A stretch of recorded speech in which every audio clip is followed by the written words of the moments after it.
Top Accolade Global News Update. I am Abiodun Mohammed. North Korea has launched its first operational tactical nuclear attack submarine and assigned it to the fleet that patrols the waters between the Korean peninsula and Japan, state media said on Friday.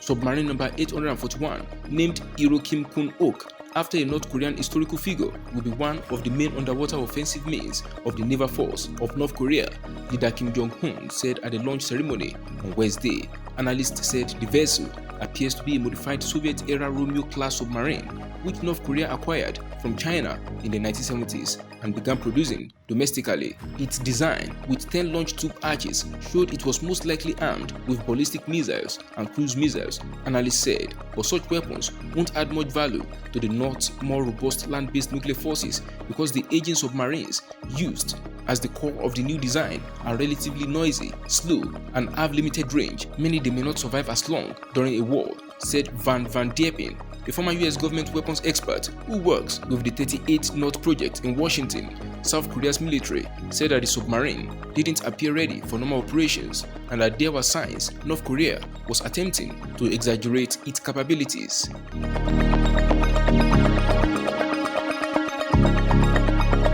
The Asia financial hub of Hong Kong was drenched on Friday by the heaviest rain since records began 140 years ago, killing one person and injuring 83, media reported, as unusually wet weather caused by typhoons brought more disruption to southern China. Videos showed cascades of water surging down steep hillsides in the former British colony, flooding waist deep in narrow streets and inundating malls, metro stations and tunnels. The extreme weather also brought chaos to the nearby Chinese city of Shenzhen, a tech hub of more than 17.7 million people, with business and transport links across the economically important Pearl River Delta severely hit. The torrential rain was brought by Aikui, a typhoon that made landfall in the Chinese province of Fujian on Tuesday. Although it weakened to a tropical depression, its slow-moving clouds have dumped huge volumes of precipitation on the areas still soaked by rain from a super typhoon a week earlier. Hong Kong's Weather Bureau issued its highest black rainstorm warning and said more than 200 millimeters of rain was recorded on Hong Kong's main island, the Kowloon district, at the northeastern part of the city's new territories from late on Thursday.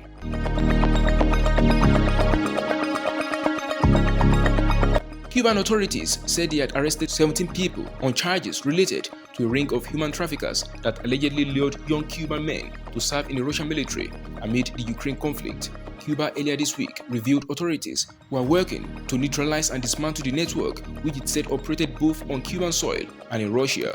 In quotes, as a result of the investigations, 17 people have been arrested so far, among them the internal organizer of these activities, Cesar Rodriguez, a colonel with Cuba's Interior Ministry, said late on Thursday on a TV program.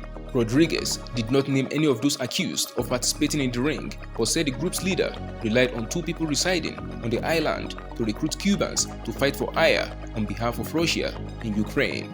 Prosecutor Jose Luis Reyes said those involved in the scandal could be punished with up to 30 years in prison, a life sentence, or the death penalty, depending on the severity and type of crimes, which range from human trafficking, fighting as a mercenary, and hostile action against a foreign state.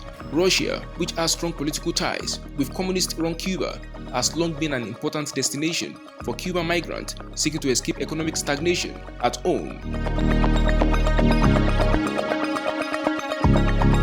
Leaders of the group of 20 major economies began arriving in New Delhi on Friday for their annual gathering as negotiators struggled to bridge differences over the war in Ukraine, seeking to build consensus for a successful summit host in their ones. Slums, monkeys, and stray dogs have been removed from the streets of the Indian capital, and businesses, offices, and schools were closed in the central business and government district as part of security measures to ensure the 2-day summit runs smoothly. But the gathering risks being derailed by deeper and more entrenched divisions over Russia's war, halting progress on issues such as food security, debt distress, and cooperation on climate change. It's also expected to be dominated by the West and its allies. Chinese President Xi Jinping is keeping the meeting and sending Premier Li Qiang instead, while Russia's Vladimir Putin will also be absent.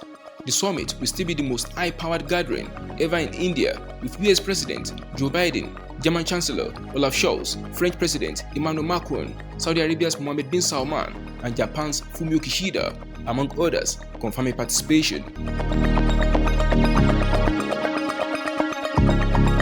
Former Sri Lankan President Gotabaya Rajapaksa has denied allegations in a British television program that ISIL fighters were used to carry out suicide bombings in 2019 to create insecurity in the country and help him win an election later that year. In quote, to claim that a group of Islamic extremists launched suicide attacks in order to make me president is absurd, Rajapaksa said in a public statement on Thursday, his first since being removed from power in July last year.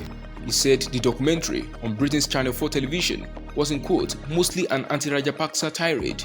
In the program broadcast on Tuesday, Channel 4 interviewed a man who said he arranged a meeting between a local ISIL-inspired group, National Tawhid Jamaat, and a top state intelligence official loyal to Rajapaksa to formulate a plot to create instability and enable Rajapaksa to win the presidential election. Rajapaksa, a former top defense official, was seen as a strong law and order candidate. His older brother, Mahinda Rajapaksa, was defeated in the 2015 elections after 10 years as president.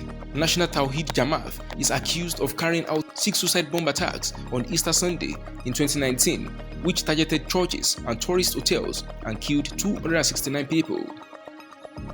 That is the size of top accurate global news updates. You can follow us on our social media platforms as displayed on your screen. Happy weekend!